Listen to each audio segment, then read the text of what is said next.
Fala, tricolada! Deixa aquele like esperto aí, se inscreva no canal, compartilha dessa moral. O like é importantíssimo para esse canal.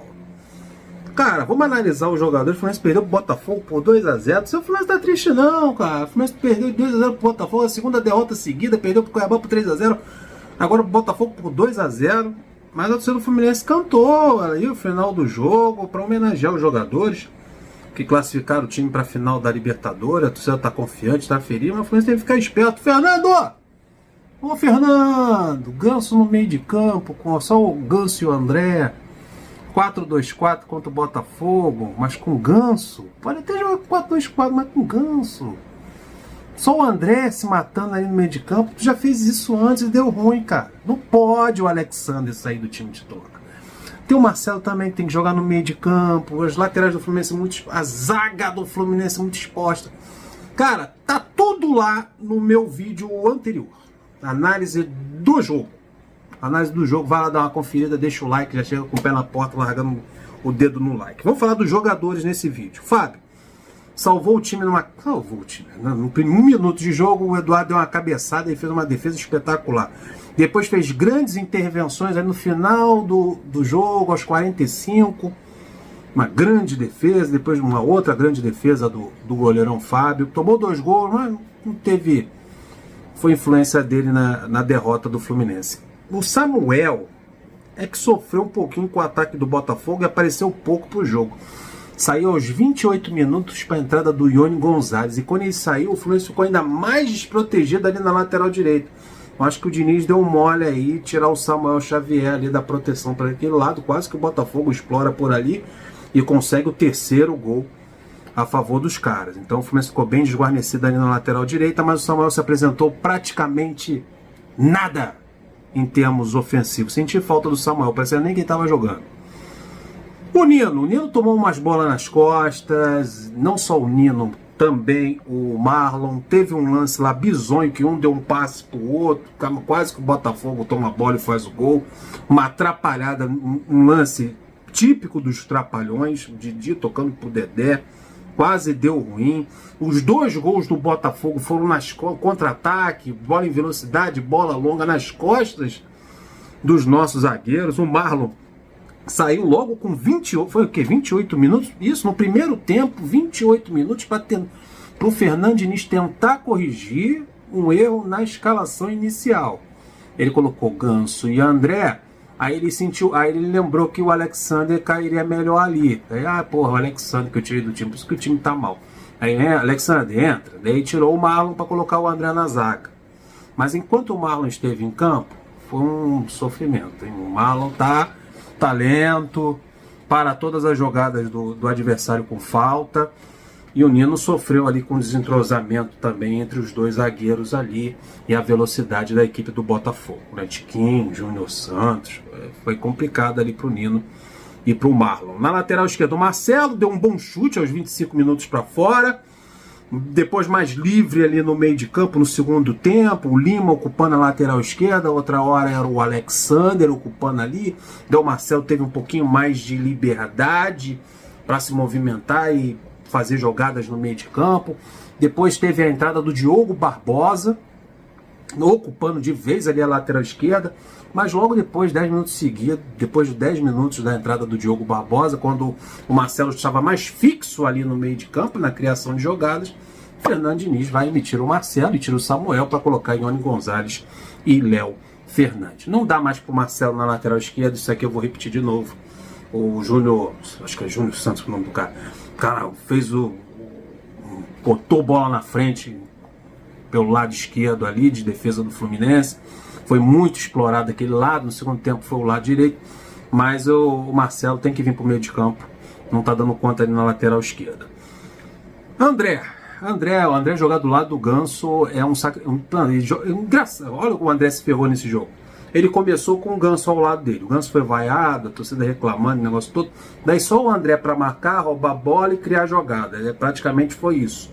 Depois, né, saiu o Marlon para entrar o Alexander, o André foi recuado para a zaga. Depois, cara, essa movimentação do André, da zaga para o meio de campo, essa dupla jornada, essa exigência, Eu vi o André em alguns momentos desse jogo errar passe bobo.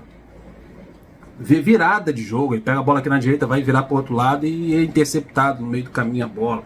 Então, coisa que não é comum do André fazer, eu vi nesse jogo contra o Botafogo, que é errar passe. Deve estar direcionado a isso, ao cansaço físico. Jogou contra o Inter, fora, jogo complicado, difícil, o Fluminense classifica, depois tem que jogar um clássico no Maracanã contra o Botafogo, porra, querendo ganhar o jogo, o Botafogo marcando pra caramba, o Botafogo pressionando, e o André praticamente, grande parte do jogo, sozinho, se virando ali nos 30. Complicado pra ele. O Ganso deu um chute aos 12 minutos para fora, recebeu algumas vaias por parte do torcedor, saiu no intervalo para a entrada do Lima. Não dá certo. O Ganso, para jogar nesse meio de campo do Fluminense, tem que ser ele, André e Alexandre. Mas para jogar André, Alexandre e Ganso, tem que sair um do ataque. Aí é o JK. O JK tem uma fase maravilhosa. Vai sair o Keno? Vai sair o Arias? Não vai. Vai sair o Cano? Nem se fala. Aí fica nesse 4-2-4, mas com o Ganso tem que ir para o banco. Ou é Alexandre e André e bota o Ganso no banco. Aí não tem como ele ser titular nesse meio de campo aí. O Arias, uma das piores atuações do Arias com a camisa do Fluminense, na minha opinião. Ele deu um chute aos 31 minutos, que o PR espalmou a bola. Depois, no escanteio, na sequência do lance, o Cano cabeceou para fora. Muito mal o Arias, no 1 contra 1, no X1, na velocidade pelos lados do campo, não usou os lados do campo em velocidade. Foi uma opção quase nula pelos lados do campo. Espero eu que seja cansaço. Keno chutou para... O Keno, ele não foi bem. Não fez um bom jogo, mas ele, pelo menos ele tentou. Ele chutou para fora com 30 minutos do primeiro tempo, recebeu o cartão amarelo. Aos 15 e aos 17, quando ele estava próximo de ser substituído, ele também tentou de fora da área, chute de longa distância, mas pouco inspirado. Aquele Keno driblador que parte para cima do adversário na jogada individual a gente não viu. Nem dele e nem do Arias. É complicado você ganhar um clássico quando seus principais jogadores de lado de campo, de ataque do Fluminense, estão mal na partida. E nesse jogo do Botafogo foi assim, é complicado ganhar um clássico assim. O JK também fuçou bastante, aos 41 ele furou um passe que ele recebeu de frente para o goleiro pé, ele deu uma furada. Aos 47 ele botou uma bola na trave, chutaço dele na trave, quase fez o seu gol. E aos 12 minutos do segundo tempo ele teve um chute fraco, mas tentou bastante, se movimentou, tentou tabela, errou alguns passos também. Mas a galera do ataque estava muito prejudicada pela ação da rapaziada no meio de campo, pela confusão, pela entrada, saída de jogador, Lima na lateral, Lima no meio, Alexandre na lateral, Alexandre no meio, Marcelo, se não joga na lateral, joga no meio. O meio de campo do Fluminense estava muito confuso, começando com o Ganso, somente o André na marcação, e o Botafogo com a entrega tática. Foi complicado para a galera do ataque do Fluminense. E o Cano nem se fala, a bola pouco chegou nele, ele deu um chute de longa distância aos 18 minutos do primeiro tempo, uma cabeçada aos 31 para fora e só. Foi brabo. O Cano hoje sofreu bastante. Alexander entrou com 28 minutos do primeiro tempo para dar uma dinâmica do meio de campo, para levar essa bola para o ataque, que ela estava ruim de chegar lá. Entrou no lugar do Marlon, já no primeiro tempo, mas não pode. O Alexander, como eu falei anteriormente, não pode ser banco de reserva, não pode sair do time para o Ganso jogar. Ou você muda o esquema tático, ou bota o Ganso no banco. O Lima, saiu o Ganso no intervalo para entrar o Lima, mas o camarada tira o Ganso para botar o Lima. O Léo Fernandes, ele entrou no finalzinho, o Léo Fernandes entrou lá com 28 minutos do segundo tempo. Bateu falta, o PR teve que se esticar para pegar, bateu outra falta perto, bateu bolas laterais, chute de longa distância. Fez muito mais coisas que o Lima poderia fazer. Se você tira o Ganso, bota o Léo Fernandes. O Daniel, para que contratou o Daniel? Ah, tu tira o Ganso, bota Lima? O que o Lima faz de diferente? Eu não consigo entender. Aí o Diogo Barbosa entrou no lugar do Keno aos 18 minutos para botar o Marcelo de vez no meio de campo, aos 18 do segundo tempo.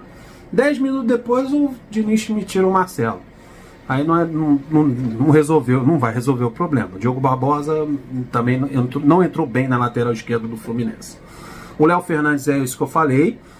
Batidas de fora da área, faltas laterais, bate muito bem na bola, a bola sempre vai na direção do gol. Foi uma boa entrada daí do Léo Fernandes, merece entrar mais vezes.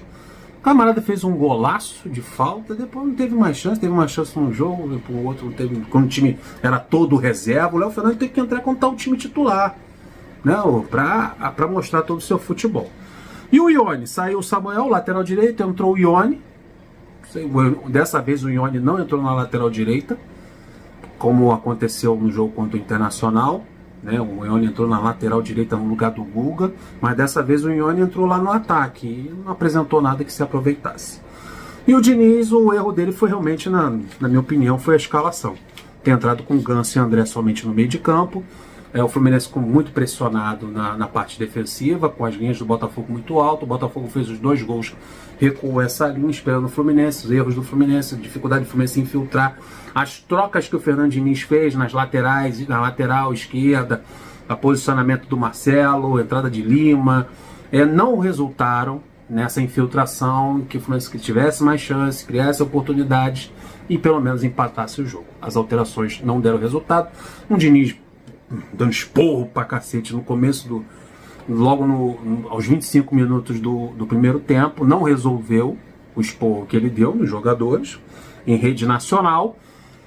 E vamos ver aí se isso não se repete mais, né? Essa escalação, e o Fluminense fica esperto com relação ao Campeonato Brasileiro. Ainda, eu creio que vamos ganhar. Eu tenho fé que isso vai acontecer. Ainda não ganhamos a Taça Libertadores. E não podemos cochilar com o Campeonato Brasileiro. Tô indo nessa. Fui!